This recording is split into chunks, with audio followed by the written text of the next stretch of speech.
Hey, welcome to the Energy Question with David Blackman. I'm your host, David Blackman, and my guest today is a repeat guest, return with Doug Robison, the CEO of Natura Resources and one of the movers and shakers behind a molten salt nuclear reactor project that's housed at Abilene Christian University. Doug, how are you today? I'm fine, David. Thanks. Man, it's great to see you, and I'm happy to catch up. It's been too long since we talked, actually. Uh, Before we go into it, though, for folks who hadn't seen our first interview, just talk a little bit. For those who don't know, Doug had a long career in the oil and gas business here in Texas, and is now really a key figure in pushing what's hopefully going to become a revolution in nuclear energy with modular reactors here in Texas. And just give everyone kind of a brief description of your background and how you came to be involved in this. Okay. I'll make it real quick because we did that other interview, Dave.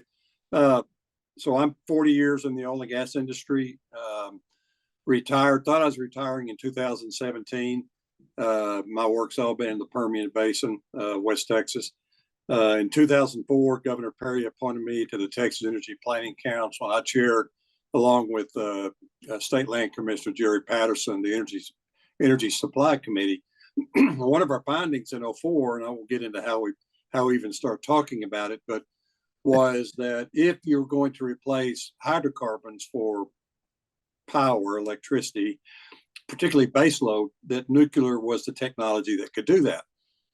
Fast forward, we revolutionized through our fracking technology, the Permian, and that spread to other shale plays in the country.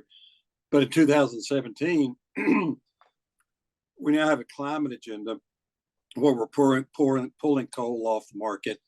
As far as power supply. We're starting to pull natural gas off the market, which is a little bit insane at this point, but it's happening in different places. And the question is, where are we going to get our power? And so I started supporting a research project at Abilene Christian University. We're supporters of that university, and really because they were doing some research on molten salt reactors that could meet some of the world's basic needs for affordable energy that lift people out of poverty, the ability to provide safe drinking water through desalination. And because we're a liquid fueled reactor, we can harvest medical isotopes that are needed for cancer screening and cancer treatment. And I thought, well, this is a remarkable technology. These are all good things. And so I put some funding in it as a donation. That led to the Department of Energy coming down, touring the labs, bringing us to DC in 2019, basically saying you need to build this reactor. And so I came out of retirement, stood up Natura Resources. Yeah, it lasted about 7 months. Then we chose a unique route that no one had done before in bringing new nuclear technology to the marketplace via research through universities. A research reactor that has never been done before. Yeah. And so Natura has sponsored research agreements with Abilene Christian, University of Texas, Texas A&M, and Georgia Institute of Technology, and that is our research arm. So we have 150 researchers scattered among the 4 universities that are in the process of bringing online one of the countries, if not the country's first advanced reactor. So it's been a very good strategy. Again, one that's never been used before, but it's had some real advantages, and we're seeing the fruit of that work. Yeah, and that affiliation with 4 major universities, research institutions, has probably had an impact of helping speed the project along, right? Yeah, it has. I come from an oil and gas perspective, so I use phrases like turning to the right, which means we're drilling, which means we're actually producing, that kind of thing.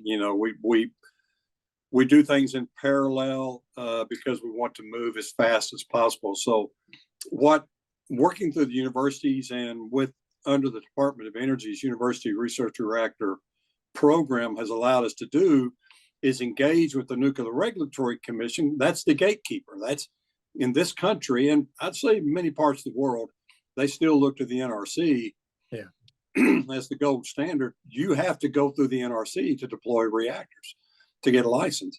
And so, excuse me, by utilizing a research reactor as that first of a kind licensing prototype, if you will, we've engaged in a pathway at the Nuclear Regulatory Commission that is a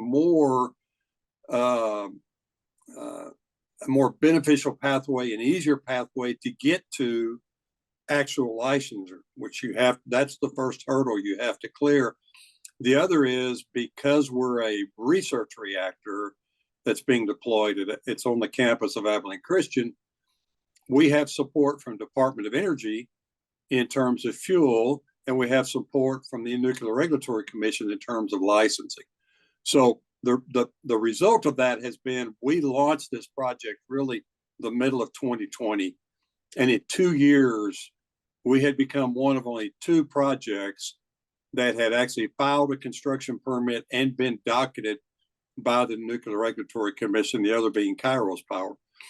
And so the kind of proof is in the pudding. We use the word perform a lot around here. Look at what we're doing. Don't look at just what's being said. And so that construction permit, and we expect to have that permit approved this year. Yeah. Which means we will file our operating permit, application for operating permit, which once we get the construction permit, we can build the reactor. When we get the operating permit, we can fuel the reactor and turn it on. And so that's the pathway we've chosen. And the success is that we have moved very, very rapidly, both in a lot of efficiency in terms of time and in capital. So you still on track to be operational next year, sometime in 2025? 2026. 2026. I think a legitimate, at this point, 2025 is possible. I think more reasonable to say first part of 2026, the reactor will go critical. That's incredibly fast. 6 years basically. It's fast in the nuclear world. In the oil and gas world, agonizingly slow. Yeah, I know. and that's one of the things that's going to have to change over time is in small modular reactors that give you the ability to mass produce a single design. You don't have to license every single copy coming off the assembly line, and how's the NRC and perhaps states have a role in speeding up that licensing process. But then there's all kinds of supply chain issues, fuel issues. I mean, we're trying to build a new industry and everything that goes with that. And so it's going to be really fascinating to watch how that plays out over the next few years, and not just as a kind of an academic exercise, but as we have to have this power, and how fast are we going to get there? So it's going to be a fascinating time, very dynamic right now. Yeah, and before we started taping, you were talking about interest now from commissioners on the NRC, actually coming out to tour the site. You've had 2 of them out already, and a third coming out next month. That's right. Yeah, I didn't mention the other thing that we have done is we have opened the country's first advanced nuclear reactor facility, and I'd say maybe outside of Idaho National Lab, that has some facilities that are being retrofitted for that purpose. But this is the first outside of a national lab, and that's a $25 million facility that we opened in September of last year. And that's at ACU. Yeah, at ACU. It's an ACU facility. And you got to see it to believe it. And so if you go to our website, there's, you can see pictures there, Abilene Christian's website. You can find, and it's not a graphic, it's not a rendering, it's a building. Right. And you can, we're putting out a video explaining why we're doing what we're doing. And one of the points we make in that is that we don't have to show you a drawing of a building. We don't have to show you a diagram of a building. We can walk you through our building. And so that's what is attracting the NRC commissioners to come see this facility. I think I can share. I copied that mock-up you have on your website. I think I can share it with everyone here if I. It'd be more than a mock-up. From the mock-up of the reactor or the facility? The illustration that's on your website, I think. Yeah, that's a cutaway. That's a useful illustration. Yeah. David, because I mean, the building, when you might be able to pull up a building, but what's useful about that cutaway is you see the reactor bay below ground, which Right. Yeah. obviously you won't see if you walk by the building. It's underground. Yeah. But that shows where the reactor is going to be sitting there on your left side once we deploy it. So that's a good rendering because it kind of gives a subterranean view of what's actually going on in that reactor bay. And the rest of the building are education space, research space. We even have some space for public viewing because this is a multi-purpose building that's serving more than just a reactor facility. It's also a research and education facility. So yeah, in our first interviews, you said people would be able to come in there and actually view the reactor while it's online, right? Well, Or not? not so much. They can see the room where the reactor is. If you look at that cutaway, right. What you're going to see on top of that reactor bay are some cement blocks. So when we put the facility in there, the reactor, when we lower the vessel in there, then cement is put on top of that. That's part of your containment. Okay. So you will not be able to actually see the reactor. I don't know if there's going to be a camera inside that reactor that will show you the reactor. You'll be able to see the bay, but you're not going to be able to walk up to it and actually look at the reactor once it gets filled. So that leads to a question. One of the holdups with nuclear and the expansion of nuclear in our society has been this irrational fear about it, right?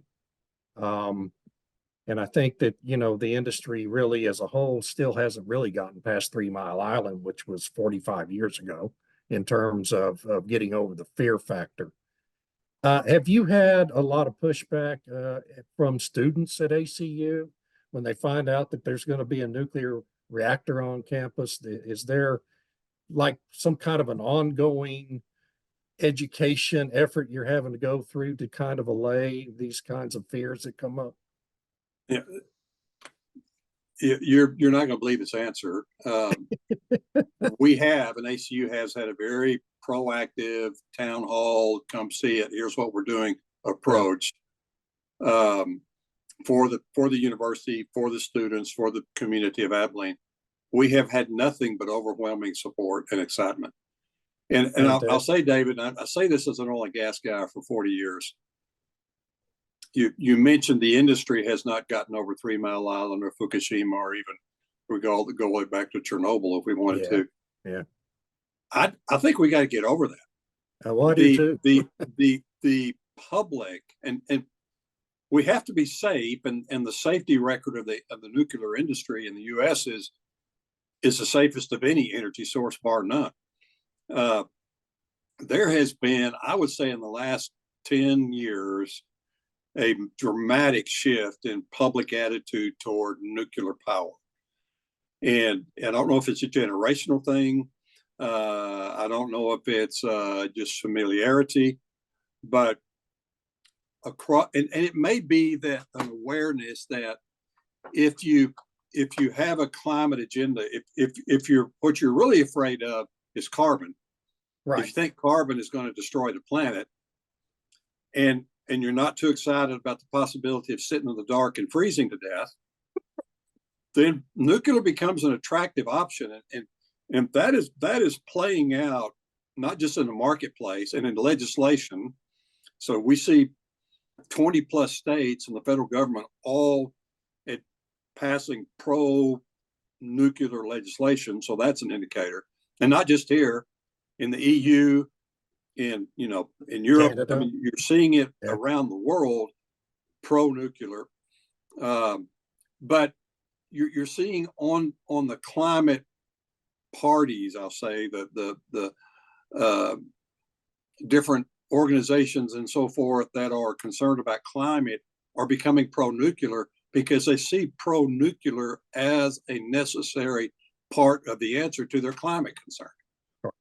And it goes back to what we said in 2004 on that Energy Planning Council. If you're going to replace hydrocarbons, and principally we're talking about coal and natural gas, for the generation of power, where are you going to get that? Now, we're doing wind and solar as much as we possibly can, but you have to have dispatchable power. You have to have power on demand, Right. and nuclear can do that, does do that. And so you're seeing this. It goes back to the old saying, I think from the 4th century, of the enemy of my enemy is my friend. If you view climate, the carbon, hydrocarbons being the enemy of the planet, what is it that can impact, or what can it help take the place of what hydrocarbons is doing? Well, that's nuclear. Now, make sure you don't hear me saying that we don't need carbon. We need carbon. We need coal. We need clean coal, and we need natural gas for a very, very long time.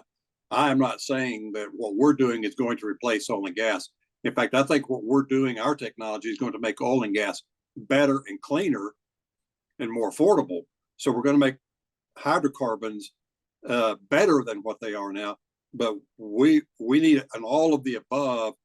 We need wind and solar. We need renewables. We need nuclear. We need hydrocarbons. We need clean hydrocarbon. But that is what is causing a shift in the attitudes. That's my point. I'm not necessarily taking that attitude that, okay, nuclear is going to replace oil and gas in the next 10 years. We're not. We can't move that fast, even if we wanted to. But there are those who believe that, or that see it nuclear as part of the answer to a concern about climate. No, and you're going to have a dramatic expansion of nuclear just to help keep up with the rise in demand with AI and EV recharging demands on the grid. We're going to have to double or even triple generation capacity on our grid in the next 15 years. You're not going to do that with windmills and solar panels, folks. Well, Google and Microsoft and Nucor just made a big announcement last week here in Texas during CERA Week. And they have what's called a request for information, where a major initiative, primarily with data centers, AI, we need this much power, an amazing amount of power needed to conduct those operations, to conduct those computations, if you will, and where they're going to get that power. Right. And they'll look into nuclear. Now, the amount of power that they're needing and the time frame that they're needing and the amount of nuclear that's kind of coming online, and we're part of that coming online, we're the demand, the supply is not meeting the demand. The projected demand and the projected supply, we're not on a track to be able to do that as things currently exist. Right. And that's one of the, as I said earlier, that's going to be the dynamic. It's really, to me, it's a function of two things. It's a function of how fast can you regulatorily move, because you have to license. You can't just build a reactor and put it out there. You have to go through the NRC. How fast can the NRC respond? And not just the NRC, but the federal government, because I think the federal government is going to have to change or help give the NRC the tools to be able to meet that new demand. And the other is, quite frankly, just simply money, capital. Because if you have enough money, you can move at a very fast rate. If you don't have enough money, you move much slower. I mean, we see that in the oil and gas industry all the time. And if you have a lot of capital available to you, then the ability to move quickly and aggressively is there. If you don't, well, then you can't. And so that, watching how the capital market is going to respond to new nuclear, and I don't think they have yet. I think they're looking at it and they're thinking about it.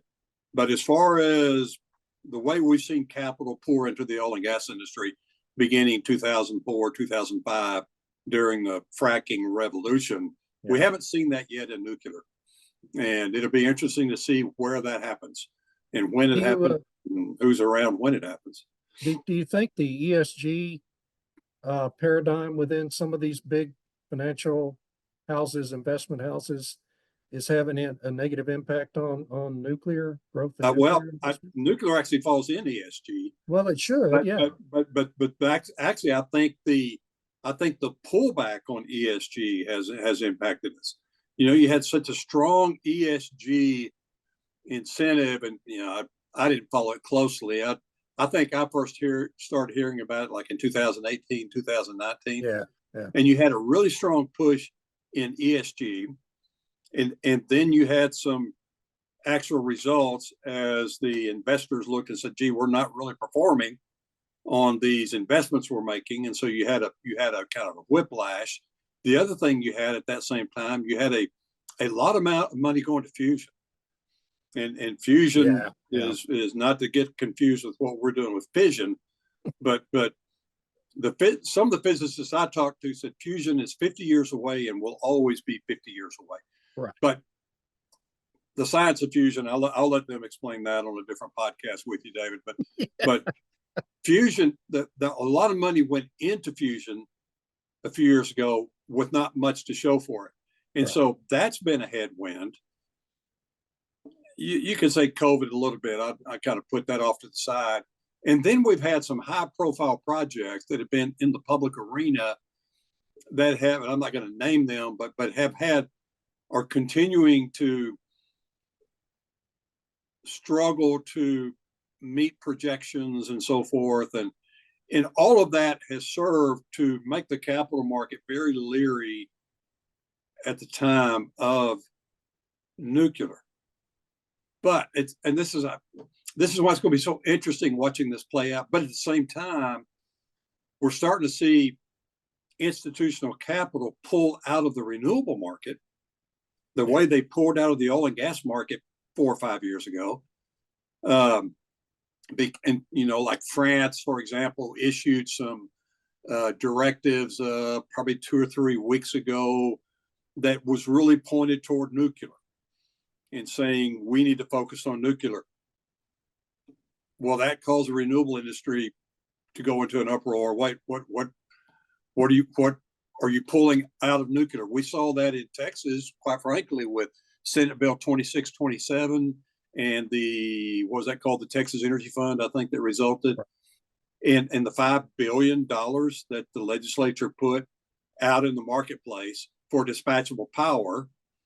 Now, dispatchable power, by definition, does not include wind and solar, because wind and solar is not dispatchable. It primarily includes natural gas, I think, but advanced nuclear falls in that category. We can't move within the time frame. So Texas is saying we're interested in dispatchable power. We need reliability along with what the renewables bring. So there's that market impetus going. You see the governor's initiative, August of last year, that we just talked about, the Advanced Nuclear Work Group. How do we bring nuclear to Texas? So you're starting to see forward-leading indicators that nuclear is going to be, and this announcement by Google and Microsoft and nuclear. You're starting to see these leading indicators say we're going to be focusing on nuclear. The capital markets are paying attention. Those guys are usually the smartest guys in the room. They're paying attention, and they certainly think they're the smartest guys in the room. Well, they usually are. As far as making money, I'm working with a lot of physicists and those guys in that arena, but in the financial arena, they hire the best and the brightest. Someone's going to move, and we're seeing it already. I'll give you an example. BlackRock put 50 million. Was it 50 million? I'm going to put a substantial investment into carbon capture, clean air capture. Clean air capture is an industry that probably has to have nuclear. The amount of power they're going to use to capture carbon. So you see, that's an early investment directly in nuclear, but in an industry that would most probably utilize nuclear. And you have some private equity groups. Pelican Energy Partners is one that we've watched and visited with. They've got a good team put together. Now they're more focused on the supply chain of this, the supply side of how do you build the supply chain for nuclear. So that's a leading indicator. But I've seen it in my oil and gas career that when one investment firm or private equity firm, when they jump in, the fear of missing out takes over and you get this stampede. And at some point, and maybe it's already become a stampede towards nuclear. We'll see how that plays out. And I can't predict it's going to happen in the next 12 months, next 18 months. I think it's going to happen sooner rather than later. But we don't know what the trigger point will be, but it's going to happen at some point. It has to happen.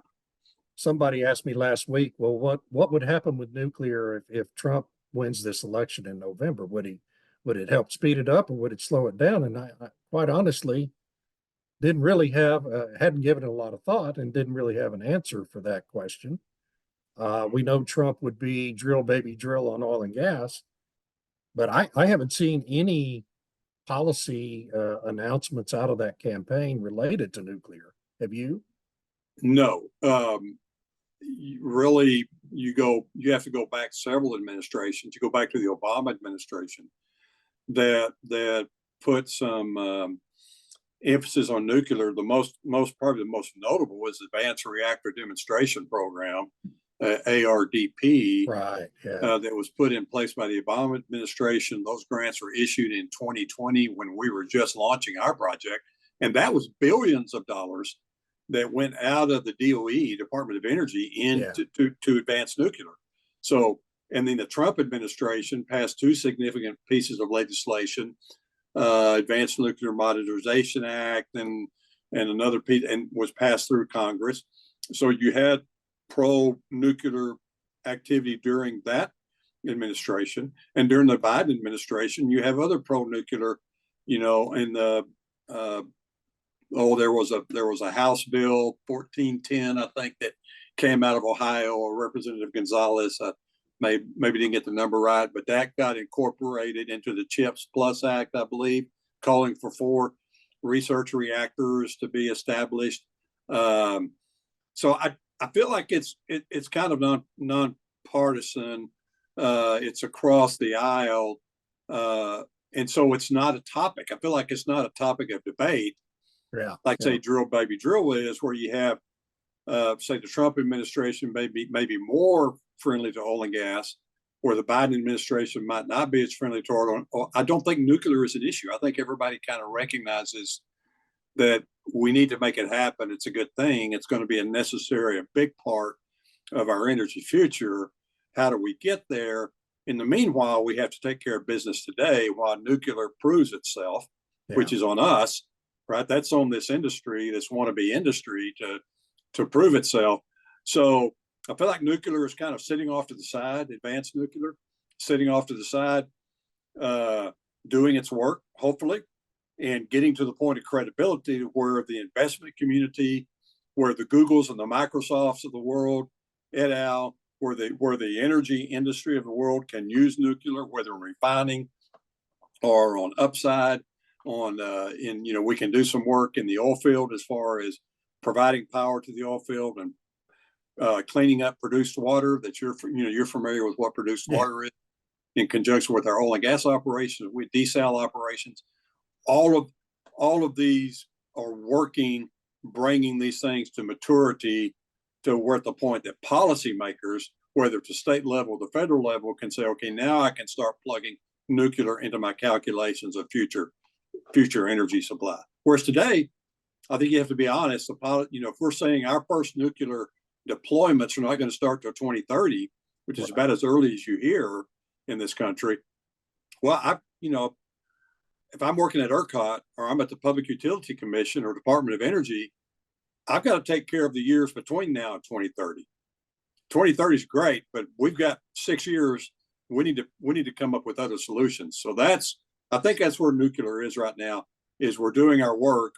We're getting to the point to where we are legitimate in the eyes of the investment community and in the eyes of policymakers, and in the eyes of customers that would consume the power generated by nuclear technology. But until then, I think we're going to see it kind of sitting where it is until we get to that point. Yeah, we're going to definitely have to slow down this rush to retire coal and natural gas over the next half decade. It's getting out of hand in some of the regional grids, PJM market in particular. There's been recent talk about how much of theirs is going to be retired by 2030, and they don't have any prospect of replacing most of it. So something's going to have to give in the near term. But yeah, in the longer term, if we get a significant deployment of new nuclear, it's going to be a huge deal for reliability Yeah. and meeting demand on the grid. Yeah, we have a perfect storm coming, in that you have three things happening. One is you're losing supply, and we're losing coal, either for environmental reasons or because of age of facilities, or because Right. you're just, we look at the facility at Nacogdoches, a very large coal power generation facility, but that seam of coal that was built on is gone. So now they're transporting coal in from Wyoming. So it's a non-renewable resource in that sense. And also, particularly in natural gas, you have facilities that are beyond life expectancy. Right. And they weren't built to last as long as they're lasting. And so you have power coming off the grid. You have an ever increasing demand for power, and the Google Microsoft Nucor initiative is exactly indicative of that. If you look at much power that's going to be needed to generate AI and the data processing demand that's coming on, it's phenomenal. I mean, Yeah. and we as a society are using more power. The world is using more power. Power gets you out of poverty. A little bit of electricity takes you out of poverty. It's amazing how much a little bit of electricity can lift somebody out of abject poverty into a much higher standard of living. So you've got those demand pressures happening, and the two are, when your demand's going up and your supply is going down, that's not a good thing. No, it's a recipe for catastrophe. Yes, exactly right. Yeah, it's the literal valley of death. It is. And I just, to. so many people just don't even want to think about it. It's just amazing to me how many people just will not even address. Well, I think part of it is, and we experienced this in Texas in 2021 with Storm Uri. Yeah. We are so used to flipping that switch and the light comes on every single time. We don't think about it anymore, right? Or we turn the faucet and the water comes out every single time. So we just take it for granted. We go to the grocery store, the food is always there. So if it's not a problem, why think about it? Right. And the ability to look a little bit down the road and say, what happens if the lights don't come on? And not just the lights, but the heat, the transportation, the whole grid, energy grid. What happens if the water doesn't come on? All right, what are you going to do then? Yeah. What happens? Yeah, and so that's on industry, that's on regulators, that's on legislators to look down the road. That's their job, to make sure those things don't happen. So we can continue to take those things for granted, so to speak. Well, Doug, thank you so much. We're up against time, but this Thanks, is Dave. great, and I really admire everything you're working on, and I'm glad we have a smart oil and gas guy like you leading this nuclear renaissance. That might be an oxymoron. I'm not sure, but appreciate it. Anyway, let's be sure and catch up again here later in the year and see how things are going. All right. You're always welcome to come to Abilene and do a podcast out of a advanced reactor facility. That's a thought. Yeah, maybe we ought to do that. That'd be fun. Yeah, we can set that up. All right. All right. Good deal, man. Take care. Appreciate you. Take care. And that's all for today, folks. Thanks to Eric Burrell, our producer, and the Sandstone Group for hosting the podcast. I'm David Blackman, and appreciate you watching.